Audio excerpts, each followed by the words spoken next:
Coffeyville, Kansas, was the kind of town that liked calm mornings. The streets were plain and dusty. Wooden buildings stood close together. Shop owners opened their doors, swept their steps, and waited for customers. People knew each other's faces. They knew who owned which store. They knew which child belonged to which family. Life moved at a slow, steady pace, and most days felt the same. On the morning of October 5th, 1892, Coffeyville woke up like it always did.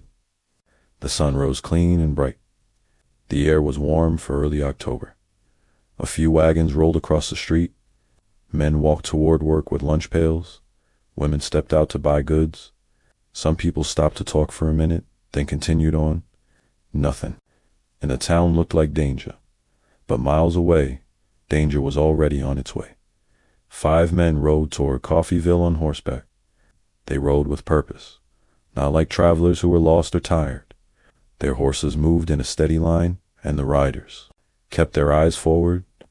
These men were not farmers, not ranch hands, and not simple strangers passing through. They were outlaws. They were members of the Dalton Gang group that had robbed trains, stolen money, and run from the law across the West. Their names were Bob Dalton, Grat Dalton, Emmett Dalton, Bill Powers, and Dick Broadwell. The Dalton brothers were the center of the group. Bob and Grat carried the confidence of men who had escaped trouble before. Emmett was younger, but he rode with the same hard focus. Powers and Broadwell were known to be dangerous, too. Together, they believed they were capable of something big, and that morning they had come for something bigger than a simple robbery. Their plan was bold. They wanted to rob 2 banks at the same time in the middle of the day. The 2 main banks sat only a short distance apart. The First National Bank and C.M. Condon and Company Bank. The gang believed that if they struck both banks together, the town would not know where to respond first.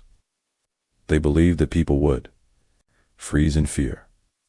They believed there would be confusion, and in that confusion, the gang would escape with a large amount of money.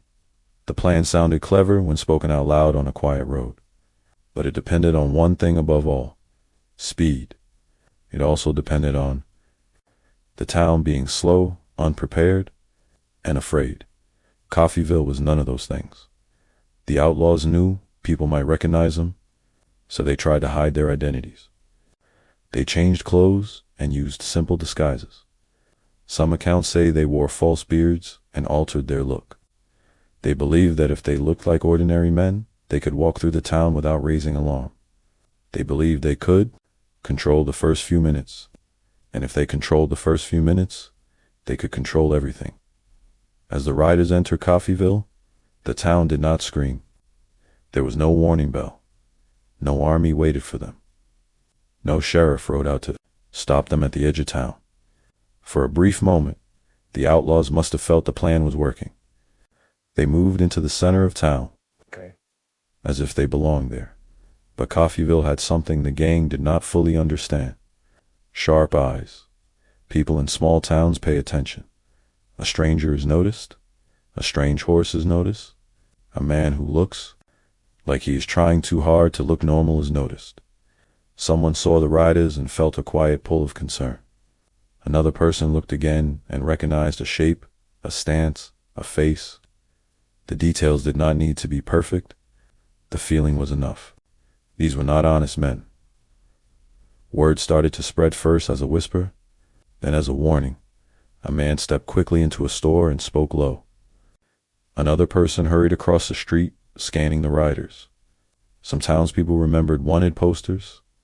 Some had heard stories of the Dalton Gang. The names were known.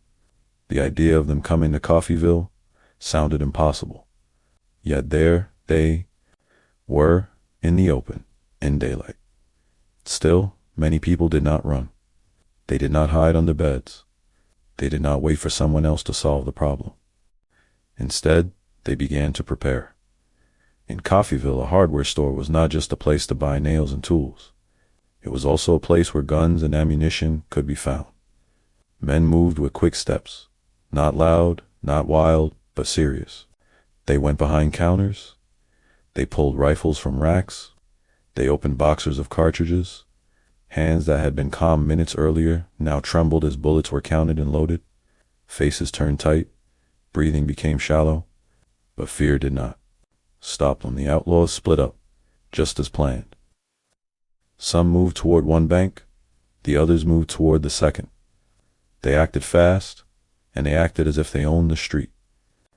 Inside their minds, the story was already written. 2 banks robbed, 2 bags of money, and 5 riders escaping like smoke into the distance. But outside, the town's story was changing. More men armed themselves. Some took positions behind barrels, posts, and corners. Others stood near windows, ready to fire if they had to. The town marshal and local men prepared to respond, not as soldiers, but as citizens protecting their home. There was no shouting yet, no gunfire yet, only the heavy silence that comes right before disaster. Inside the banks, the doors were about to open to terror.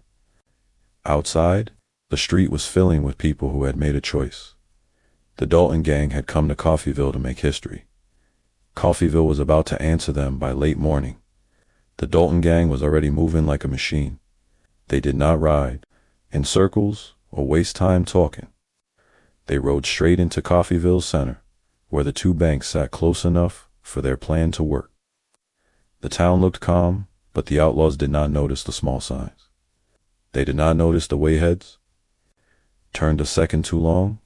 They did not notice the quiet movement of men stepping off the sidewalk and into stores. They did not notice that Coffeyville was waking up fast. Bob Dalton and Grad Dalton led the group.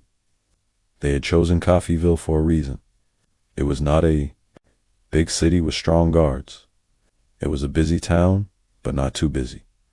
It had money, but it did not look like a place ready for war. The brothers believed that fear would do most of the work for them. They believed that people would freeze. They believed the banks would hand over cash and the town would stay silent until it was too late. Emmett Dalton rode close behind. He watched the street and the faces, but he kept his thoughts tight and hidden. Bill Powers and Dick Broadwell followed as well. Each man had a gun, and each man carried the confidence of someone who had escaped trouble before. They were not thinking about the people as human beings. They were thinking about them as obstacles. The gang split into 2 groups. Just as planned, 2 of the outlaws moved toward the First National Bank. The others headed for the C.M. Condon and Company Bank. Their boots hit the wooden sidewalks in short, hard steps. They did not run because running looked like fear. They walked fast because speed mattered. Their eyes were sharp. Their hands stayed near their weapons. They had done robberies before. They knew the pattern. Enter, control, collect, leave. But Coffeyville did not follow the pattern. Outside the banks, the town's quiet warnings became more serious. People were now sure something was wrong. Some had recognized the men. Others did not know their names, but they could feel danger in the way the strangers moved. One person said the outlaws looked disguised. Another said the horses were strange. Another said, in a low voice, that it might be the Daltons. And once that thought was spoken, it spread like fire. Men moved to the hardware store. Some entered the back of buildings and came out with rifles. Others opened drawers and pulled out revolvers. Ammunition was passed hand to hand. There was no cheering, no excitement. There was only tense purpose. Coffeyville was not forming a mob. It was forming a defense. Inside the First National Bank, the moment of terror arrived. The outlaws pushed in and pulled their guns. Their voices turned sharp and hard. They ordered people to raise their hands. They demanded the teller open the cash drawer. The bank's air changed instantly. It was no longer a normal business place. It became a room filled with fear and tight breathing. The customer stood still, afraid to move wrong. The teller's hand shook as he reached for keys and handles. The outlaws watched every movement like hawks inside the Condon Bank. The same thing was happening. Gun barrels pointed toward clerks and customers. Orders were shouted. Faces went pale. Money was grabbed and packed. Time became loud in everyone's mind. Every second felt like it could break into violence. The outlaws wanted to rush, but rushing caused mistakes. So they pushed people harder. They demanded speed while also demanding control. It was a dangerous balance. The gang believed that outside, the town was still confused. They were wrong. The town was now fully awake. Men with rifles were taking positions. Some stood behind walls. Some watched from windows. Some waited near corners where they could see the bank doors. They did not want to shoot if they did not have to, but they were prepared. They understood that if the outlaws escaped, they would return someday, or others would come. This was not only about the money, it was about the town's pride and safety. The outlaws did not know how many guns were waiting. Inside the banks, the robbery slowed for a reason the gang could not control. The banks were not simple boxes of cash. Money had to be pulled out of drawers. Some was locked away. Some needed keys. Some was kept in places that were not easy to reach. Every moment of delay gave Coffeyville more time to organize. That delay would become deadly. Outside, the outlaws' horses were left near the street. The animals shifted and snorted. They were nervous. The town noise was changing. People were not acting normal. A horse can feel danger before a man can. The outlaws had chosen to leave their escape outside, but now that escape was exposed to everyone's eyes. Soon, the streets held two different worlds. Inside the banks, clerks faced guns and tried to obey. Outside, townspeople loaded rifles and waited, hearts pounding. Both sides were tense. Both sides were listening. Both sides were preparing for the first shot. Then something small happened. Something that did not seem important at first. A townsman stepped into view with a rifle. Another followed. More appeared, one after another. They did not shout. They did not run. They simply took their places, like men who had decided that fear would not rule them. And in that moment, the outlaws finally understood the truth. Their plan to rob two banks had not spread the town thin. It had trapped them in the center of it, inside the banks. The outlaws gathered money into sacks. They believed they still had time. They believed they could still force their way out. But outside, Coffeyville was ready. The doors of both banks now felt like the mouth of a storm. The outlaws would have to step out sooner or later. And when they did, they would not be stepping into an empty street. They would be stepping into a town that had armed itself. The robbery was no longer the main story. The fight was coming next. Inside the banks, the Dalton gang could feel the pressure building, even if they did not fully understand why. The robbery was supposed to be fast and clean. Take the money, threaten a few people, and ride out before anyone could react. But now the minutes were stretching. The outlaws were still collecting cash. They were still forcing clerks to open drawers and search for more. Every delay made the air heavier. Outside, Coffeyville was no longer pretending to be calm. Men with rifles and shotguns were now in position. Some stood behind barrels and wagons. Some used corners of buildings for cover.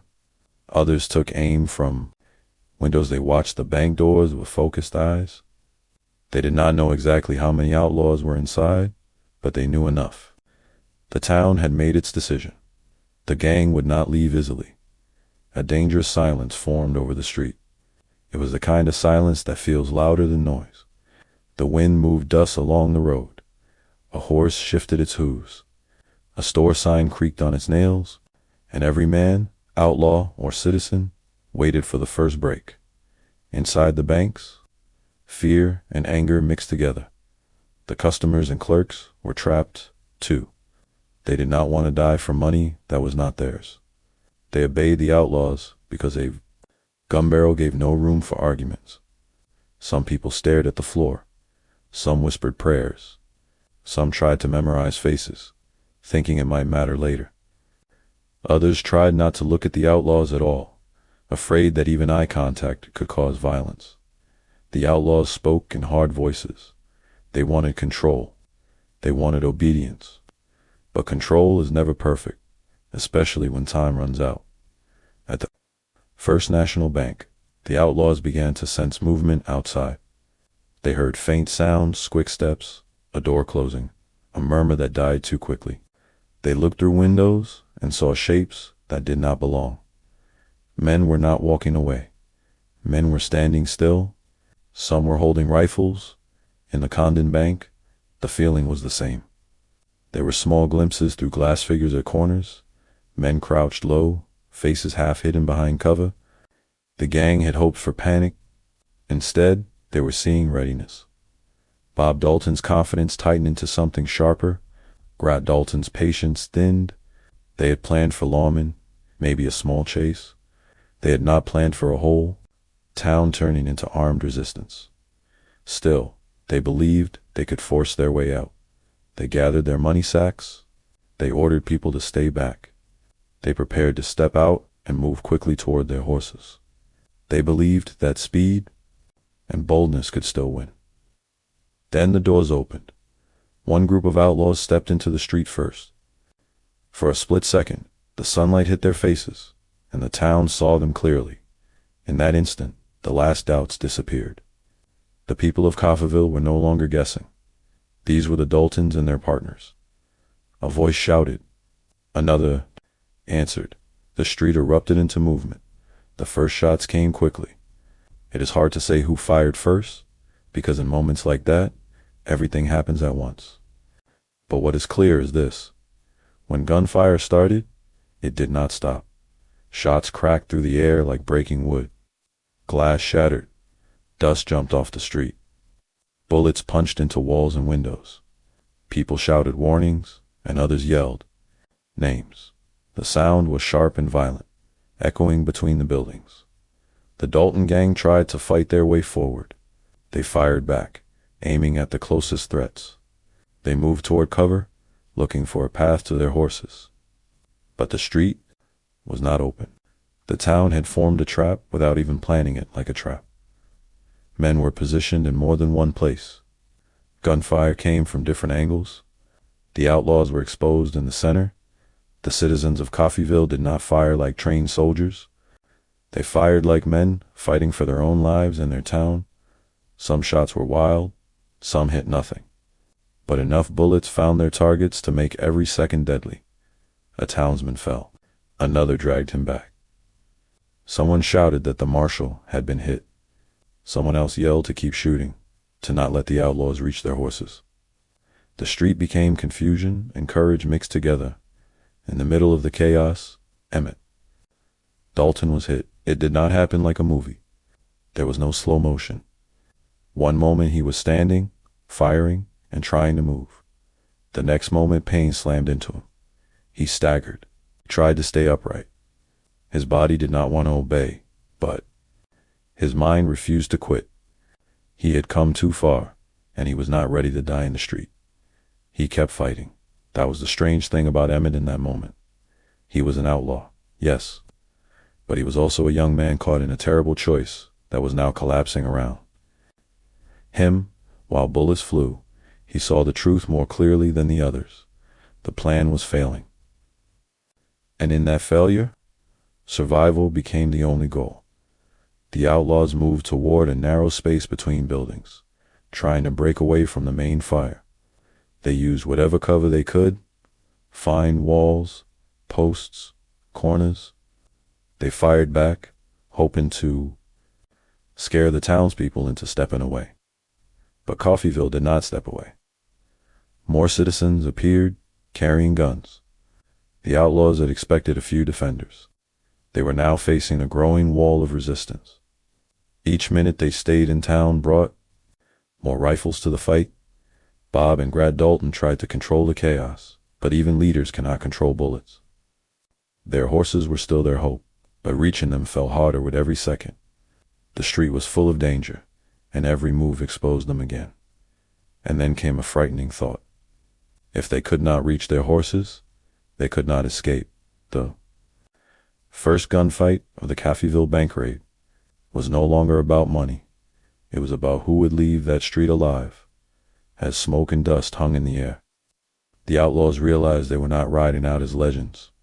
They were fighting for survival against a town that had decided to stand its ground. The gunfight in Coffeyville did not stay in one place. It spread across the street like a fast-moving storm. Shots came from behind barrels, from doorways, and from windows. The sound was sharp and constant. Horses screamed and pulled at their reins. Dust rose into the air with every bullet that hit the ground. People who had been standing in the open seconds earlier now threw themselves behind cover. In the middle of it all, the Dalton Gang tried to keep moving. They had money sacks, weapons, and a plan that was breaking apart. The outlaws needed to reach their horses, because horses meant speed, and speed meant escape. But the street between them and the horses had become a killing zone. Every time an outlaw stepped out, rifles snapped toward him. Every time a townsman showed his head, bullets ripped past. The fight became a test of nerve. Bob, Dalton, and Grat. Dalton tried to lead. They shouted to the others, pointing and signaling, trying to push the group toward a safer path. Emmett Dalton, wounded and burning with pain, forced himself to keep going. Bill Powers and Dick Broadwell fired hard and fast, trying to clear space with noise and fear. But Coffeyville did not break. The townspeople fought in a way the outlaws did not expect. They did not run in a crowd. They did not chase wildly. Many of them stayed behind cover and aimed carefully. They understood the street. They knew the angles, the corners, and the places that gave a man protection. Some had hunted before. Some had carried guns for years. They were not famous gunfighters, but they were not helpless, and they were defending home.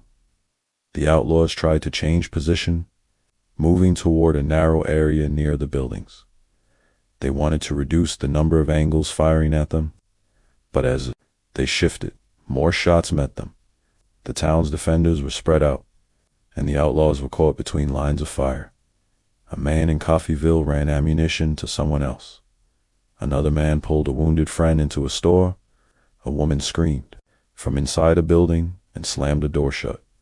In every direction, life was being forced into quick decisions. In moments like this, fear is always present. But there is a point where fear turns into something else. It turns into action. It turns into the hard focus of survival that was happening on both sides. The outlaws began to lose control of time. They had entered with a plan measured in minutes. Now it felt like the world was moving faster than they could follow. 1 second mattered. One mistake mattered. A footstep into the open could mean death. A pause could mean being surrounded. And then the Dalton Gang faced a cruel truth. They were not fighting one lawman. They were fighting a town. As bullets kept flying, people started to drop. A townsman fell in the street and did not move. Another tried to help, then had to dive away as bullets struck near his hands. Someone shouted a name in panic. Someone else yelled to stay down. The air was full of smoke, dust, and confusion. The street looked like a battlefield, not a town road. On the outlaw's side, danger came just as fast. One of the gang members was hit and stumbled. Another fired back wildly, trying to keep townspeople from closing in. The outlaws were taking damage, and every wound slowed them. Their plan depended on speed, but blood and pain stole speed away. Emmett Dalton's injury became worse as he moved. His body wanted to collapse. He could feel warmth running down his skin.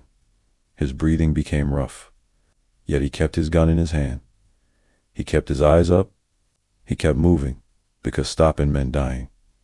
He did not know then that his survival would later make him the only man able to tell the story from the inside. In that moment, he only knew one thing. He had to stay alive. Bob Dalton looked for an opening. He saw it for a second, a break in the line, a path toward where the horses were tied. He signaled the others. They tried to push forward, but Coffeyville's defenders saw it too. Shots cracked faster. Bullets hit the street near the outlaw's boots. Wood splintered around him. A window shattered, spraying glass. One of the outlaws jerked as a bullet struck him. He tried to stay upright. He failed. He went down hard. The gang's movement slowed again. Now they were not just outnumbered. They were being pinned. The outlaws tried another move, aiming for a different route. They pushed toward a nearby lot, hoping to find cover and escape through a less exposed path. It was a desperate choice, but desperation was all they had left. For a moment, they reached a spot that gave them slightly more protection. They pressed against the wall. They fired from behind it. They tried to regroup. The money sacks were still there, but now the money felt heavy, like a curse. It was proof of their crime, proof of their failure, and proof of the risk that had brought them here. Outside their cover, townspeople held positions and waited for the outlaws to break. The citizens did not rush forward blindly. They stayed careful. They understood that a corner could hide a gun barrel. They understood that a wounded outlaw could still fire. So they kept pressure without giving the outlaws an easy target. In the middle of the battle, something changed. Inside Coffeyville, this was no longer just a robbery stop. It was a moment where the town saw itself differently. Ordinary men were doing extraordinary things, not because they wanted fame, but because they refused to let fear decide their future. And on the other side, the outlaws began to understand something they had not considered. They had planned to scare the town. Instead, they had awakened it. As the fight continued, the Dalton Gang's chances grew smaller by the minute.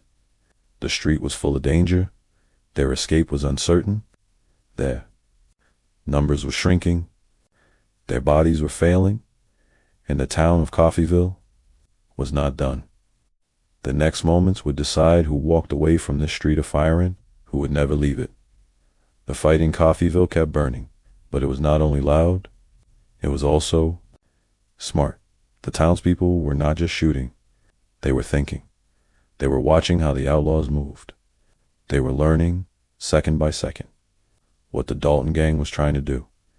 And the outlaws were trying to do one thing above all: escape. The Dalton Gang could feel their plan dying in the open street. Robbing 2 banks at once had sounded like power, but now it felt like a mistake they could not fix. Their horses were still the key to getting away, yet reaching those horses was becoming almost impossible. Every time an outlaw tried to run, bullets snapped through the air. Every time they changed direction, someone in town was already waiting. This was the moment the raid stopped being a robbery and became a trap. Bob Dalton was still trying to lead. He stayed aggressive, because backing down would not save him. He shouted to the others, signaling with his hand, pointing to cover, trying to push the group toward a safer line. Dalton followed closely, firing and moving, trying to keep pressure on the townspeople. Bill Powers and Dick Broadwell fought hard too, but the street gave them no mercy. Emmett Dalton, wounded and bleeding, was still on his feet. His body was in pain, but fear and adrenaline kept him moving. He could not afford to think too much. Thinking made a man slow. Slowness meant death. The outlaws pulled back toward a small open area near a building, hoping to regroup. They needed a place where they could breathe for a second, where they could look around, where they could decide on a route out. But even that short pause cost them. The town did not relax. The town did not stop. Coffeyville kept its rifles trained. Across the street, citizens stayed behind cover, aiming with care. Some were shopkeepers, some were workers. Some were men who had simply stepped out of their lives and into a firefight. They did not have uniforms. They did not have badges. But they had something strong: the belief that the outlaws could not be allowed to win.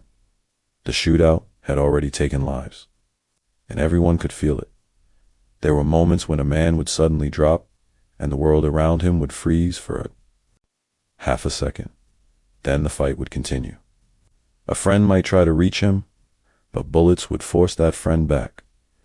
People learned quickly that courage without caution could get a person killed. The air smelled like smoke and hot metal. Dust clung to faces. Hands shook as men reloaded. Mouths went dry.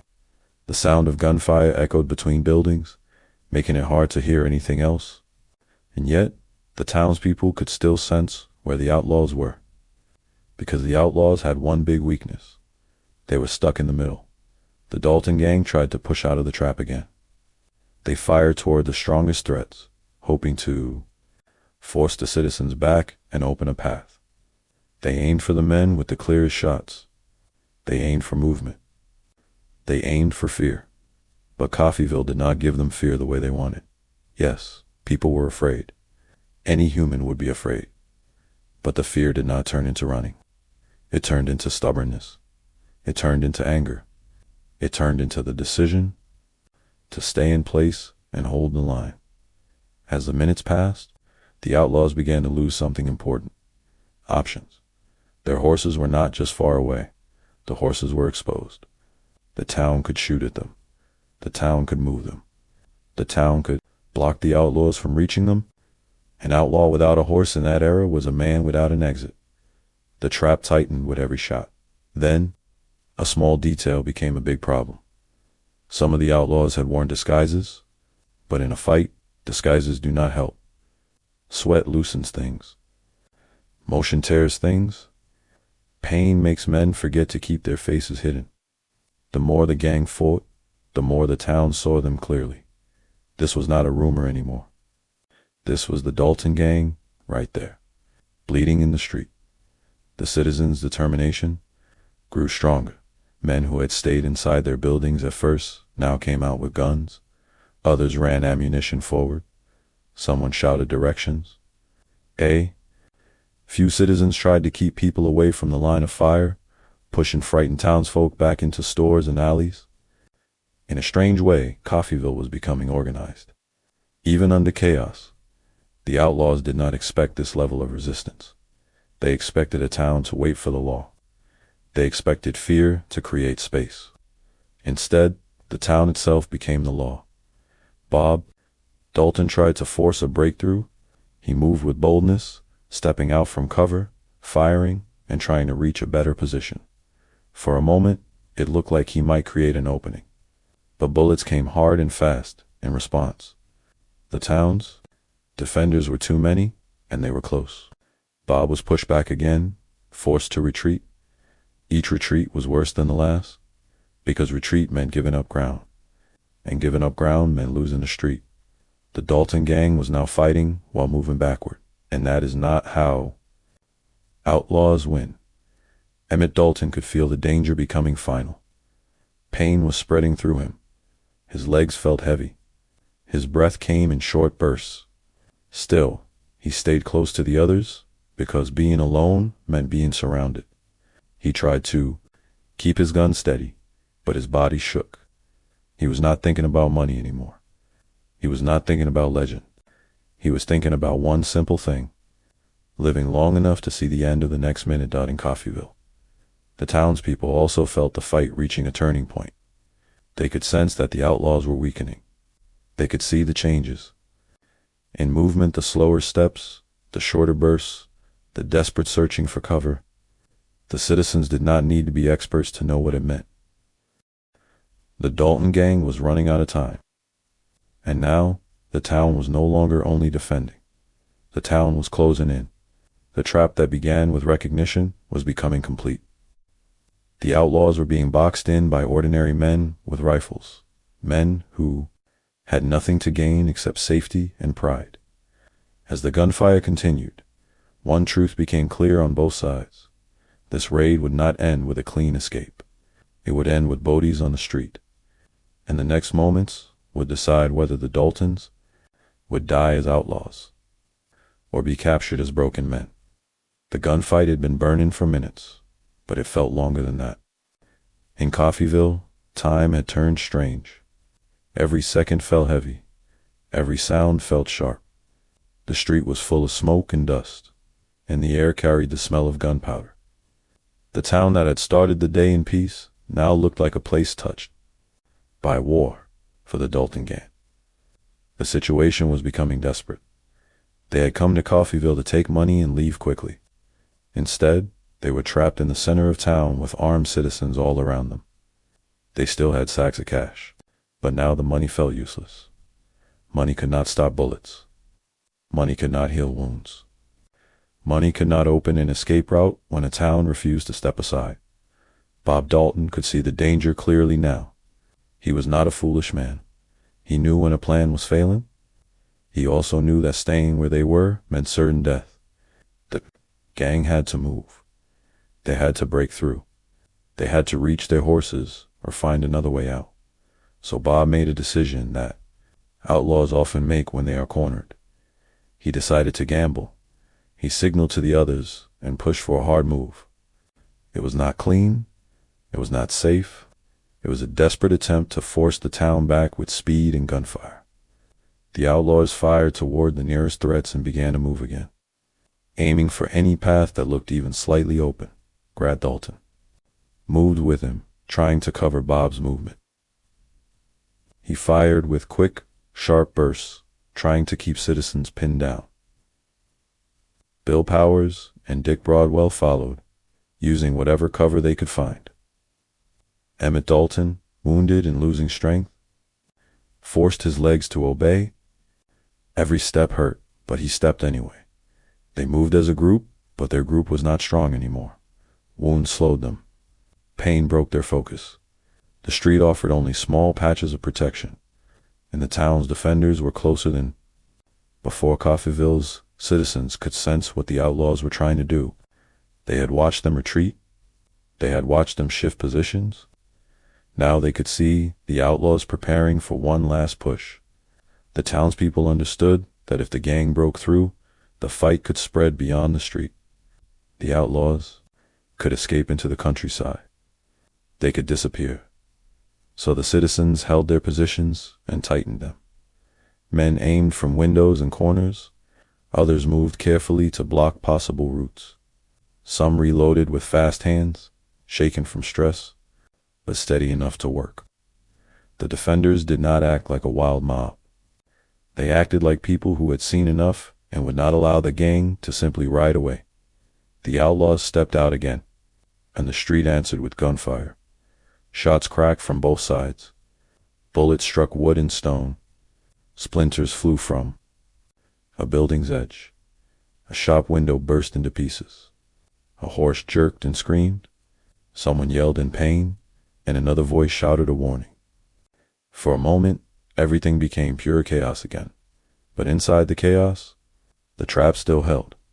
The outlaws tried to move forward, but the townspeople's fire pushed them back or stopped them cold. The gang was now fighting not to win, but to create space. They needed just a few steps of open street, just enough to reach a place where they could run. But every attempt met the same result. More bullets, more danger, less hope. Emmett Dalton was struggling. The pain in his body was turning into weakness. His vision blurred at the edges. His mouth felt dry. He could taste blood, yet he kept moving. Because the human mind can do strange things when survival is on the line. He did not want to be the man who dropped first. He did not want to be left behind. He kept his gun ready, even when his hands did not feel steady. On the other side of the street, Coffeyville's defenders were also paying a price. Some had already fallen. Others had been hit and pulled away. The defenders were brave, but they were not protected by armor. A rifle shot could kill anyone. Still, they stayed. They stayed because they had seen the outlaws' faces. They had heard the shouting. They had felt their own town turn into a battlefield. And now, something powerful was driving them.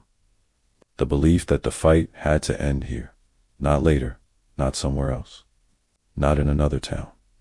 The Dalton gang tried one more move, pushing toward a spot where they believed the fire was weaker. Bob and Grat moved first, trying to lead through force. Powers and Broadwell fired and followed. Emmett stumbled, caught himself, and kept going. Then the street delivered its final message. A sudden burst of gunfire hit close. One of the gang members was struck hard. The movement broke. Another outlaw tried to cover him, but the town's shots came too fast. The gang's line fell apart in small pieces, like a rope snapping under pressure. In that moment, the Dalton gang understood something terrible. They were not going to escape together, no matter how hard they fought, no matter how bold they acted. Coffeyville had taken away the one thing outlaws need most: freedom of movement. The citizens were closer now. They were not rushing in blindly, but they were stepping forward with care. They were using cover. They were watching for a chance to end it. They could see the outlaws slowing. They could see the desperation in their movements, and desperation leads to mistakes. Bob Dalton tried to reposition again, but the town's fire forced him back. Grat stayed near him, still fighting, still refusing to give up. Broadwell and Powers were also under heavy pressure, pinned by the angles of gunfire that kept them from making clean moves. Emmett Dalton felt the world closing in.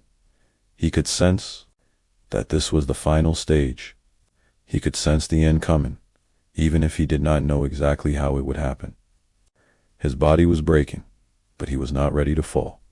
The street had become a cage, built from bullets and courage. And now the cage was tightening.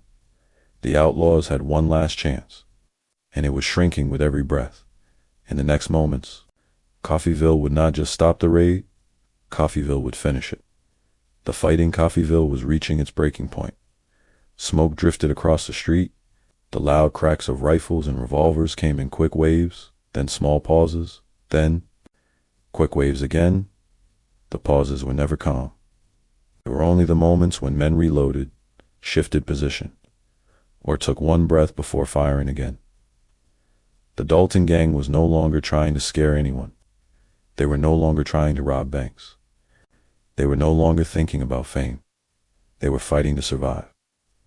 The outlaws pulled away from the open street, moving toward cover between buildings. They needed protection from the rifles aimed at them from windows and corners. The center, whose town had become too deadly. If they stayed in the open, they would be cut down in seconds. So they slipped toward a tighter space and area that gave them walls on both sides and fewer angles of fire. But a narrow space can become a trap of its own. Bob Dalton and Grat Dalton tried to hold the group together. Their faces were hard, but their situation was worse than they wanted to admit. The gang was wounded and slowing. Their escape route was blocked. Their horses were out of reach. And the town's defenders were not stepping back. Bill Powers and Dick Broadwell were also under heavy pressure. Their shots were still dangerous, but they were being pushed into smaller and smaller areas. Every time they fired, they revealed their position. Every time they moved, they risked another bullet finding them. Emmett Dalton was struggling to stay upright. His body was losing strength, and pain was spreading deeper. Still, he moved with the others because he understood the truth. A wounded man alone was a dead man. He stayed close, even when his legs felt like they could collapse. On the other side, Coffeyville's citizens saw the outlaws retreating. They saw them slipping away from the street and into cover. They did not cheer. They did not rush forward in a wild chase. They moved with care because they knew a corner could hide a gun. They knew an outlaw could still kill even while wounded. But they also knew something else. The outlaws were running out of places to go. Men in Coffeyville kept their rifles steady and used the buildings like shields. Some stayed at windows, aiming down into the spaces where the outlaws had moved. Others used corners to watch for movement. The citizens were not trained soldiers, but they were learning quickly. They understood that the best way to win was not to charge. The best way was to close off escape and wait for the outlaws to make the next mistake. As the trap tightened, the Dalton Gang tried to make one more plan. They had to reach the horses, or they had to find another way out of town on foot. Either option was terrible. Running on foot with wounded men and money sacks was slow.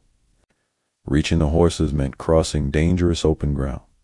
But in moments like this, men often choose the risky path because at least it offers a chance. Bob Dalton looked for an opening.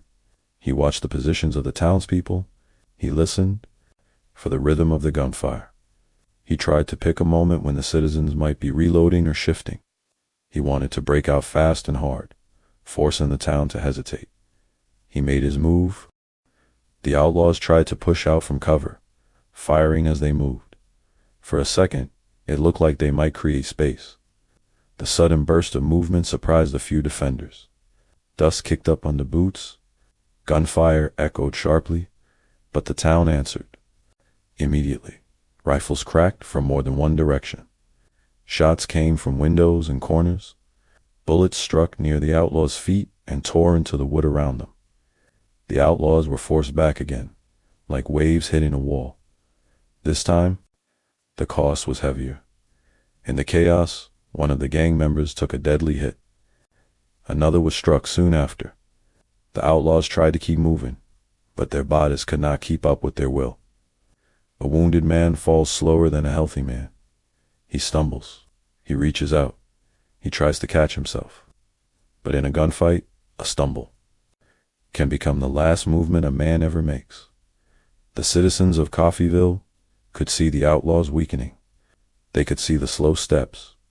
They could see the desperate looks. And they could see that the gang was no longer controlling the fight. The fight was controlling them. As the shooting continued, the outlaws were pushed into an area that offered less and less escape. Walls gave cover, yes, but walls also boxed. Them in the gang tried to spread out, but spreading out made them easier to isolate. They tried to stay together, but staying together made them easier to pin down. Every choice had a price. Bob Dalton and Grat Dalton kept firing. They kept moving when they could, but the town's defenders were too many and too close. Coffeyville had turned its main street into a net, and the net was tightening with every shot. Bill Powers and Dick Broadwell fought with the same hard energy, but even hard energy cannot beat a position that is lost. When men are trapped, bravery begins to look like desperation, and desperation does not create good decisions. Emmett Dalton was now near the edge of his strength. Blood loss and pain were taking control of his body. His breathing was rough. His arms felt heavy. Yet he still tried to aim and fire when he could, not because he believed he could win, but because firing was the only thing that kept the citizens from rushing in. He was buying time, not for glory, not for money, just for life. The gunfight reached a final, brutal phase. The outlaws were no longer moving with a plan. They were moving to stay alive. They fired from behind cover, then shifted, then fired again. The town held them, pressed them, and slowly closed around them, and then one by one, the gang members went down. Not in a grand, clean ending, not in a neat line, but in the rough, violent way real fights end through wounds, confusion, and the moment when the body can no longer continue. Emmett Dalton stayed alive through it, even as bullets hit him again. He was badly wounded, and he finally collapsed. But he did not die. When the smoke began to clear, Coffeyville was still standing. The outlaws had come to write their names into history as legends. Instead, Coffeyville wrote a different ending. And Emmett Dalton, bleeding, broken, and surrounded, was about to face something worse than gunfire. He was about to face what happens after a man survives the thing that kills everyone beside him. When the gunfire finally slowed, the silence did not feel peaceful. It felt heavy, like the town was holding its breath. Smoke hung in the air. Dust settled on the street in a thin brown layer. Broken glass sparkled in the sunlight. Bullet holes marked walls and doors like scars. Coffeyville was still standing, but it was wounded. For a moment, people did not rush forward. They stayed behind cover, because no one knew if an outlaw was still ready to shoot. Men with rifles kept their weapons raised. Their eyes moved carefully from corner to corner. Their hands were tight on the wood and metal. Then someone shouted that it was over. Slowly, cautiously, the townspeople stepped out. They moved in small groups. They looked at the street like they could not believe it was real. A few minutes earlier, this had been a normal town road. Now it was filled with blood, smoke, and the terrible proof of what had happened. The Dalton Gang was down. 4 of the outlaws were dead in the street. Their bold plan had ended in the worst way possible. The men who had ridden into town thinking they would take control had been stopped by ordinary citizens who refused to be afraid. Only one was still alive. Emmett Dalton lay on the ground, badly wounded. His clothes were soaked with blood. His face was pale. His breathing was shallow and rough. He had been hit more than once. He had fought through pain until his body could not carry him anymore, but he was still breathing in that moment. The townspeople faced a strange choice. It would have been easy, in anger, to finish him. Some people wanted to. They had watched friends fall. They had watched their town get ripped apart. Their hands shook not only from fear, but from rage. But Coffeyville had not fought to become outlaws themselves. They had fought to stop outlaws. So they took Emmett alive. Men approached him carefully. Guns stayed pointed down at him until they were sure he could not move. Someone searched him and took his weapons. Someone else called for help. The fight was over, but the work was not. Now there were wounded people in need of help, and there were dead bodies in the street. Coffeyville began to change again, this time from battle to rescue. Citizens ran to check on friends and neighbors. Some carried injured men into stores. Others tore cloth into bandages. A few people tried to stop bleeding with their hands because they had nothing else. People spoke in short, sharp sentences. They asked, "Are you hit?" They asked, "Where?" "Does it hurt?" they asked. "Can you breathe?" The answers were not always good. The cost of the day was becoming clear. Coffeyville had stopped the raid, but it had paid in blood. The town had lost brave men, people who had not planned to fight that morning, but had stepped forward anyway. For many families, the day would never be forgotten. Not because of the outlaws, but because of the empty chair that would be waiting. At home, even the men who survived were changed. Some would carry scars. Some would carry pain that never fully left. Some would carry memories that returned at night when the town was quiet again. Outside the banks, people stared at the buildings like they were haunted. The banks were still standing, but now they seemed different. Their doors had been the center of terror. Their walls had heard screams. Their windows had shattered under gunfire. The money inside had been protected, but the town had paid a much higher price than money does for the dead outlaws. The street held them like a warning. People gathered near the bodies, but they did not celebrate. They looked with hard faces. Some were quiet, some were angry, some were simply tired. The outlaws were not legends now. They were men who had made choices, and those choices had ended here. Word spread fast. Someone ran to tell others. Someone sent messages to nearby places. In towns like Coffeyville, news traveled quickly, and this news was like thunder. People who had not seen the fight came running to the scene, shocked by what they found. And in the middle of it all, Emmett Dalton remained alive, barely. He was taken into custody, but he was also taken for treatment. The town needed him alive. For a reason, a dead outlaw could not answer questions. A dead outlaw could not stand trial. A dead outlaw could not face the law. Emmett was the only one who could explain the plan, the route, the details, and the truth from inside the gang. As he was moved, he drifted in and out of awareness. Pain made the world feel far away. Voices sounded like they came from the end of a long tunnel. He could not control his body. He could not control his fate. He could only endure. Meanwhile, townspeople began counting the damage. They checked buildings for bullet holes. They checked streets for dropped guns. They looked for wounded men who had crawled into hiding. They searched for anyone missing. A town that had fought together now had to care for each other in the aftermath. And that kind of care is slower and harder than a gunfight. The emotions were mixed and sharp. There was relief because the outlaws had been stopped. There was grief because good men had died. There was anger because none of it had needed to happen. And there was shock because a normal morning had turned into a historic tragedy. In the hours after the shootout, Coffeyville became quiet in a new way. Not the calm of routine, but the quiet of people trying to understand what they had just lived through. The raid was over, but the story was not. because the living outlaw, Emmett Dalton, was now heading toward a future filled with questions and consequences, and the town of Coffeyville, proud, hurting and standing, was about to face something it had never faced before. What comes after victory, when victory still feels like loss? In the next part, the town will deal with the aftermath. The law will step in, and Emmett Dalton will learn that surviving the shootout does not mean escaping punishment.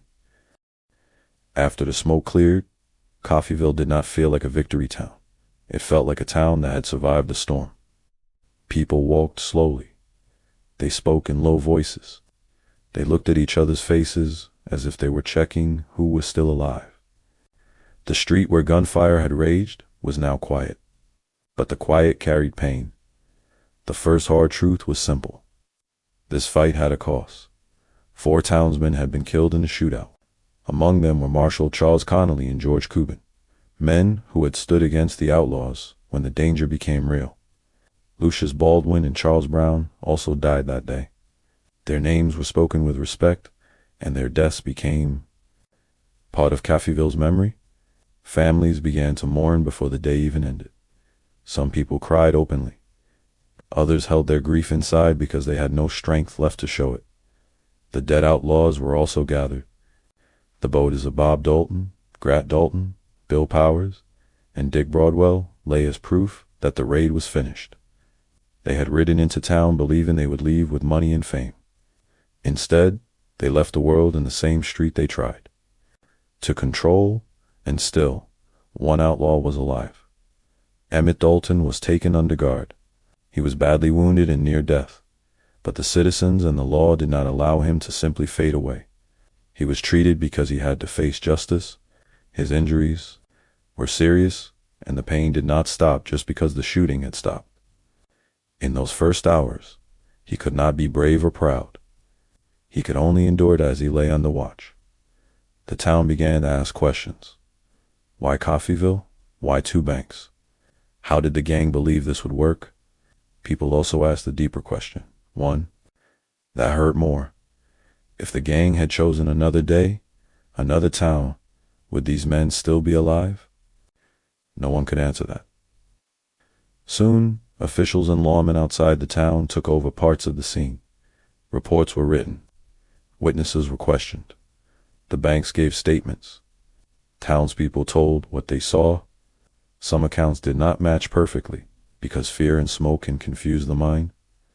But the main truth was clear. The Dalton Gang had attempted a daylight robbery, and Coffeyville had stopped it with force. While Emmett recovered, the town buried its dead. Funerals were not just ceremonies. They were moments where the town tried to hold itself together. Families stood beside coffins, and the reality of the day became heavy and final. A town can be brave during a fight, but grief is a different kind of battle. It comes later, when people are alone at night and the noise is gone. It comes when a wife looks at a doorway and knows her husband will never walk through it again. It comes when a child asks a question no adult wants to answer. Coffeyville mourned, but Coffeyville also remembered. People spoke about the courage of the men who stood up. They talked about how the hardware store had become a place of defense. They talked about how neighbors protected neighbors. They also talked about the fear, the screaming, and the sudden way death can arrive on an ordinary day. As days passed, Emmett Dalton became strong enough to face the next step. The law brought him to court. The trial was not a dramatic show like in movies. It was serious, tense, and heavy. Emmett sat as the only surviving member of the gang that had attacked the town. People looked at him with anger. Some looked at him with cold curiosity. Others could not stand to look at him at all. Witnesses spoke about the raid. They spoke about guns pulled in the banks. They spoke about the shooting in the street. They spoke about the men who died. The banks had been robbed, and lives had been taken. The evidence was strong, and the story was not in doubt. Emmett did not have the power he once thought he had. During the raid, he had carried a gun and believed fear could control people. In court, he was just a wounded man facing consequences. He could not intimidate anyone. He could not ride away. He could only listen. When judgment came, it was severe. Emmett Dalton was convicted and given a life sentence in prison. The message was clear. Surviving the shootout did not mean escaping punishment. The town had paid for his gang's actions. The law would not ignore that cost. For Coffeyville, the sentence brought a kind of closure, but not peace. A sentence cannot restore the dead. It cannot undo a bullet. It cannot erase the memory of a man falling in the street. What it can do is draw a line between chaos and order. It can say, this crime will not be rewarded. Emmett was sent away, and the years began to pass. Prison. Life was harsh and controlled. A man who once rode free now lived behind walls and bars. There were rules for everything. There were guards. There were locked doors. There was time, slow, endless time. Every day was a reminder of what he had done and what it had cost him. Meanwhile, Coffeyville continued living, but the raid never truly left. Visitors came to see the place where it happened. People asked locals to point out the banks. Some wanted to hear the story from those who had been there. Coffeyville became linked to the raid in a way it could not control. The town was proud of its courage, but it was also tired of being remembered through violence. Years later, Emmett Dalton's life took another turn. He did not die in prison. After many years, he was released. He returned to the world older than the young outlaw who rode into Coffeyville. He carried scars on his body, and he carried a heavier kind of scar inside his mind and knowledge, that he was the only one who survived. But that part of the story belongs to what comes next, because the final question is not only how the raid ended, but what it meant.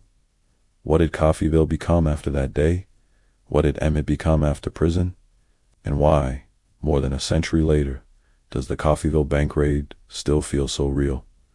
In the next part, the story reaches its final resolution. The legacy, the lessons, and the truth that remains when the gunfire is only an echo. After the Coffeyville Bank Raid ended, the town did not celebrate like people might expect. Coffeyville had stopped the Dalton Gang, but the town also carried fresh grief.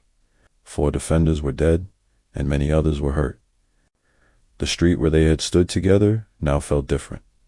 It had seen courage, but it had also seen loss. Coffeyville had protected its banks, yet it had paid with lives. In the weeks that followed, the story spread far beyond Kansas. Newspapers and travelers told it again and again.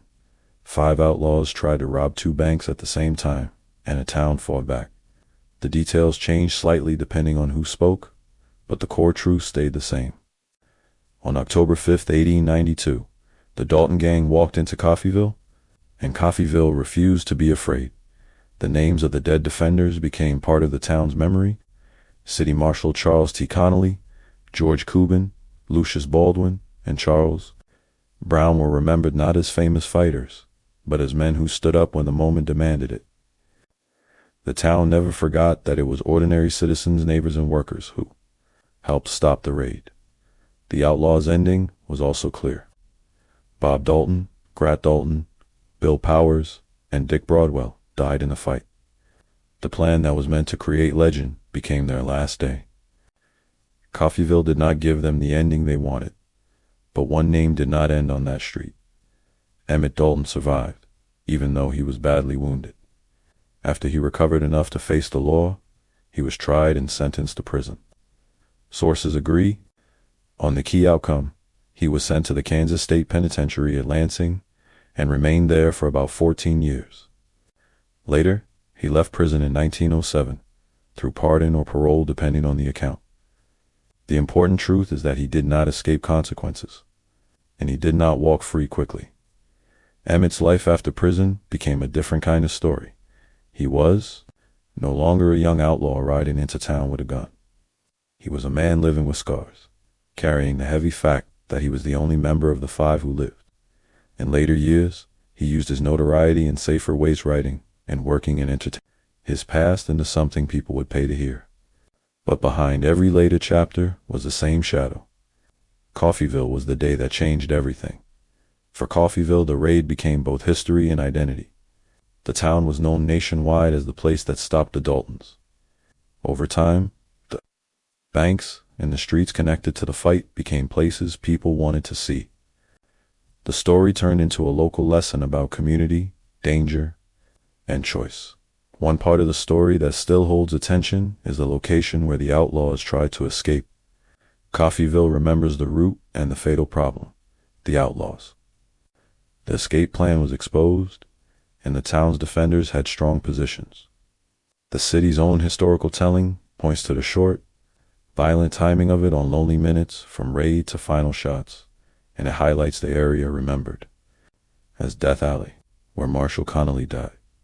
Coffeyville.com, Coffeyville also keeps the memory alive through public history and events. The town holds an annual celebration called Dalton Defender Days, described as a yearly event that includes reenactments and takes place the first weekend in October in downtown Coffeyville. It is not presented as a celebration of violence. It is presented as remembrances for the defenders who died. The national park service also treats the story as a teaching tool. It uses Coffeyville's history and the historic bank building to help explain the era, community response, and how places become symbols of national memory. In that way, the Coffeyville Bank Raid is more than a Wild West headline. It is a case studying what happens when fear meets resistance, and when ordinary people act with uncommon courage. In the end, the Coffeyville Bank Raid remains powerful because it does not feel like a fantasy. It is simple and human.